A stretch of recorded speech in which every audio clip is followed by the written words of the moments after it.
Kisah Yatim Piatu yang Sukses. Episode 081. Maisie berjalan menuju mobilnya. Kemudian Veronica melajukan mobil mereka hingga keluar dari komplek perkantoran mewah itu. Vincent baru saja ingin bertanya kepada anak buahnya, yaitu Bapak Direksi, yang sebelumnya lagi berbincang dengan Maisie. Belum sempat bertanya Bapak Direksi sudah permisi duluan. Vincent merasa kesal juga, sebab ia belum tahu siapa sebenarnya Maisie. Waktu masih sore Maisie sudah tiba di rumah. Malam itu juga Maisie sudah mempersiapkan sesuatu. Apabila Deki bersama bos pemilik perusahaan besok datang, maka ia tidak akan terburu-buru. Kebisingan sudah mulai terdengar di luar rumah. Itu tanda orang sudah pada mulai beraktivitas. Di pagi itu cuaca cukup cerah. Maisie masih akan menunggu kedatangan Deki bersama bos perusahaan itu sebelum ia berangkat ke kantor. Namun ia belum bisa pastikan akan berkunjung ke kantor yang mana. Melihat majikannya belum bersiap-siap, Veronica masih juga bersantai. Tetapi semua tugasnya hari itu sudah siap. Jarum jam sudah menunjukkan pukul 9.25 menit. Kabar pun belum juga datang dari Deki. Maisie memutuskan untuk berangkat ke salah satu kantor cabang. Melihat majikannya sudah bersiap-siap, tidak ketinggalan Veronica sudah menunggu di dekat mobil. Tidak terlalu lama majikannya sudah keluar dari rumah. Mereka pun berangkat menuju alamat yang akan dikunjungi. Suasana di jalan raya pagi itu cukup lancar. Hingga perjalanan mereka tidak banyak menyita waktu di jalan. Tidak terasa sopirnya sudah parkir mobil di area kantor perusahaan. Maisie hanya berjalan santai masuk kantor. Semua pegawai sedang pada sibuk dengan kerjanya masing-masing. Akan tetapi ia masih menyempatkan untuk menyapa sebelum ia menuju ruang kerja direksi. Selama pertemuan Maisie bersama Bapak Direksi, ia meminta untuk tetap bisa mengkoordinir semua jajarannya. Sebab kemajuan dan kesejahteraan pegawai maupun karyawan tergantung pada manajemen perusahaan yang baik. Dengan hal-hal yang akan merugikan perusahaan tolong dihindari, sebab akan berimbas pada karyawan nantinya. Sebelum diangkat menjadi direksi, Bapak Farhan memang bertugas di kantor pusat. Ia terkenal orang rajin dan jujur. Maisie sangat mengapresiasi kinerjanya, karena perusahaan itu termasuk perusahaan yang hampir gagal, hingga ia selamatkan dari pemilik pertamanya. Apalagi sekarang perkembangannya sudah mulai stabil, semenjak semua saham sudah pindah atas nama dirinya. Di waktu yang sama hari itu Vincent memanggil anak buahnya, yang sebagai direksi itu. Ia ingin mendapatkan sedikit informasi tentang dirinya Maisie. Namun Bapak Direksi itu tidak banyak mengetahui tentang Maisie. Akan tetapi sedikit yang ia ketahui, Maisie adalah seorang anak yatim piatu, yang sukses memiliki beberapa saham tunggal di perusahaan besar. Mendengar cerita anak buahnya, Vincent sangat kaget. Ia tidak menyangka bahwa Maisie pengusaha sukses, sebab dipandang dari penampilannya orangnya biasa-biasa saja. Tidak sedikit pun menunjukkan sifat sombong. Setelah bercerita tentang Maisie, anak buahnya itu permisi untuk pulang ke kantor. Vincent pun merasa malu sama Maisie, karena kemarin ia sempat menawarkan untuk bergabung di perusahaan milik orang tuanya. Padahal Maisie seorang pengusaha sukses. Tetapi ia tetap berniat baik sama Maisie, agar suatu saat nanti Maisie bisa menerima hatinya. Karena sudah berapa jam Maisie bertemu Bapak Direksi, ia permisi pulang untuk melanjutkan perjalanan kembali.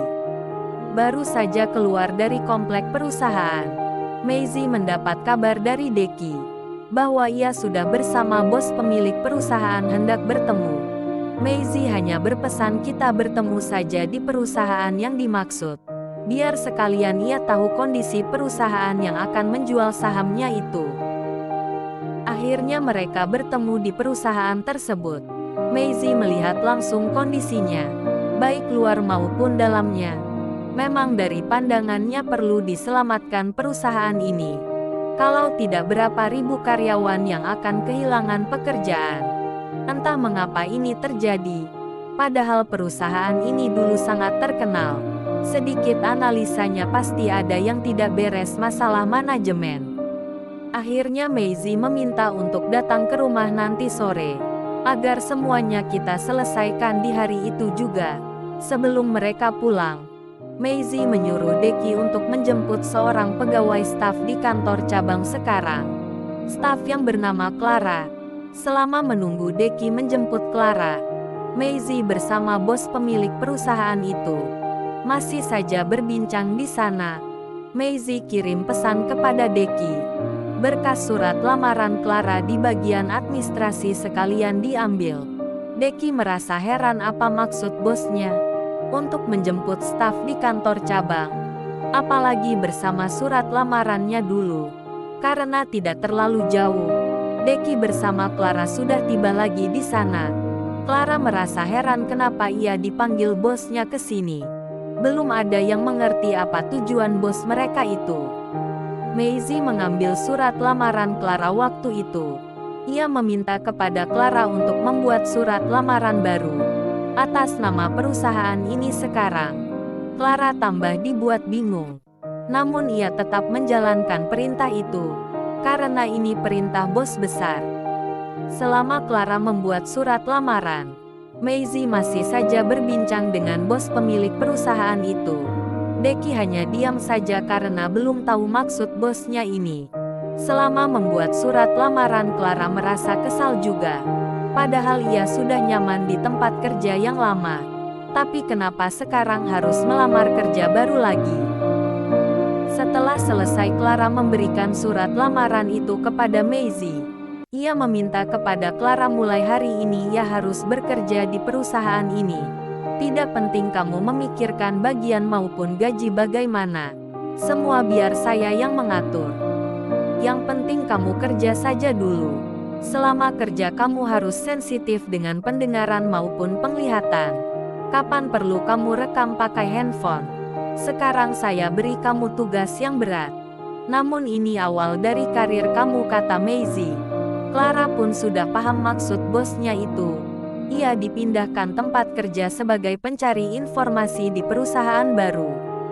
Maisie minta bantuan kepada bos pemilik perusahaan itu untuk mengantar Clara agar dia bisa langsung diterima kerja mulai hari ini. Tugaskan dia di bagian staf biasa. Tidak dipersulit apalagi bos pemilik perusahaan yang mengantar. Clara langsung diterima oleh staf dan ia langsung bekerja hari itu juga. Namun ia ditempatkan di bagian bersih-bersih. Maklum saja ia pegawai baru. Sebelum mereka pulang dari perusahaan itu, Maisie berpesan agar nanti minta jemput sama Deki kalau sudah pulang kerja, untuk mengambil motor di kantor cabang. Clara hanya menganggukkan kepala saja, dan Maisie minta nomor WhatsApp-nya. Entah sudah berapa jam mereka di sana. Akhirnya mereka keluar dari komplek perusahaan itu. Maisie hanya berpesan nanti sore saya tunggu di rumah. Karena urusan di semua kantor sudah selesai. Hari pun sudah lewat waktu siang. Maisie meminta kepada Veronica untuk menuju pulang saja. Menunggu waktu ke rumah bosnya. Deki harus ke kantor cabang yang lain. Maklum saja sekarang ia mengurus 8 anak perusahaan. Sebentar lagi akan bertambah 1 lagi.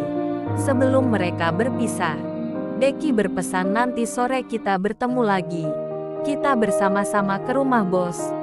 Bos pemilik perusahaan tersebut bilang oke. Baru saja Maisie tiba di rumah, ia mendapat informasi dari Bapak Direktur bahwa ada tamu yang akan berkunjung ke kantor pusat hari ini. Tepatnya pukul 16. Maisie bertanya ada perihal apa. Mereka akan berkunjung ke kantor pusat. Dan tamu itu dari mana, tanya Maisie. Dari rekan bisnis kita juga. Namun tujuan utama mereka belum tahu. Karena perihal dari surat dari mereka adalah hanya tercantum kunjungan. Maisie berpesan untuk sore ini ia belum bisa. Sebab sore ini ia ada kedatangan tamu di rumah pribadinya. Jadi kalau bersifat penting untuk saya hadir. maka jadwalkan kembali di lain waktu. Setelah sudah ada balasan dari bos pemilik perusahaan, Bapak Direktur memberikan kabar kepada calon tamunya itu. Waktu terus berlalu, jam yang ditentukan sudah beberapa menit lagi. Akan tetapi belum juga terlihat kedatangan Deki. Namun Maisie tetap menunggu sambil bermain bersama sang anak. Setiap perusahaan yang hampir gagal, yang mana sudah diselamatkan oleh Maisie, sekarang sudah stabil kembali sesuai dengan harapan. Semua dari keberhasilannya, tidak lepas dari teman-teman yang mendukung video ini.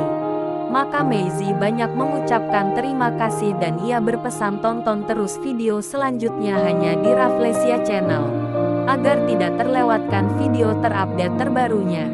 Jangan lupa di like, share, dan subscribe.